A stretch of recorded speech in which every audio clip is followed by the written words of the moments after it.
the whole story about the Dutch economy is full of going out of going out of the country and look for resources. And maybe the Dutch are the best example of a country completely dependent on the resources from everywhere in the world. And of course, we produce a bit and we export, and we are proud of that. But our life is based on quite a lot of resources from everywhere on the world.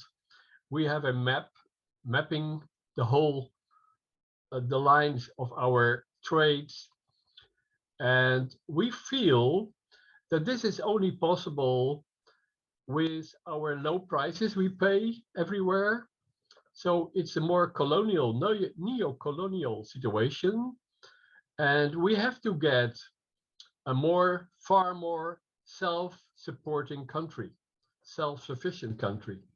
So we were working on that for many, many years to make, for example, the food, the energy, making it more produced in our own area. So we feel this responsibility to become a real human right oriented citizens in the Netherlands. But it's a hard job because the Dutch think it's quite logic that we go everywhere to trade and to buy at minimum prices. So for me, it was an awakening to learn more and more about the figures about this trade of the Dutch. So we are very responsible to change the present situation.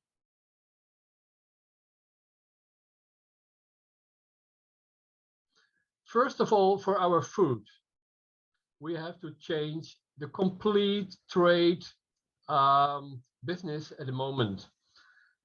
I'm working already for about 30 years about localization of the food system and to meet a more regional supply. We had a model of the self-sufficient circles. Not every product can be found in Holland, but for many, many products, we can be self-sufficient. And we discussed this, and I wrote an article about a few years ago.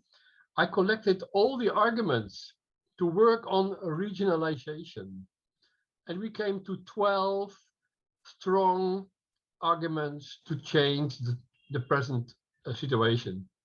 So 12 arguments for regionalization, and it's so logic, and especially in this time, all this traffic all over the globe, just going all over the world to bring milk, to bring meat. It can all be produced in our own region. So we have to learn to live from our own lands. And of course, for some products, we have a wider circle to get some coffee, maybe not for me, but it's okay. So we need some products from far away, but maybe 80% of our menu could be found and produced in our own area. Well, the same accounts for energy. We are lucky that with the new systems like solar and wind, we can produce from our own region. And well, even in Holland, also in this house, I live completely on the sun. So we promote to change your house to real build partly and use a heat pump and solar, and you can be independent from all the fossil energy. That's the food. Also, with new technique, we can be more independent on clothing. And we can use, again, the natural fibers, wool, linen, etc. So we have the history that we lived with our own textile products. We had a big textile industry. So what I love that for all these aspects, we look for a new way to produce far more from our own region and become, of course, more um,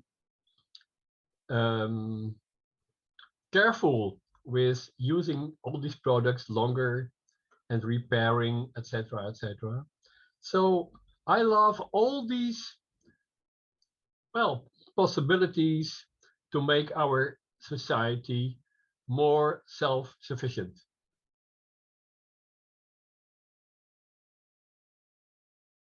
I see very good developments. Just this morning, I talked with Mino Smith. He's a scientist, and he comes out with a new book about food security in our own country. So completely changing our agriculture. And we have also in Wageningen, Professor Imke de Boer also made a strategy to change our complete food supply. Well, the same is happening for energy. So within 30 years, we can come quite far, I think, in helping the society of the Dutch being far more self-sufficient. It would be a dream to see again all these products around the cities with city agriculture, and the landscape will change, will be more attractive, it will be stronger in biodiversity. So we can change a lot, and it will be wonderful in all these aspects, visual and ecological and social. So I see very much benefits of making this journey together with all these groups working on all these changes. So there is hope, quite some hope.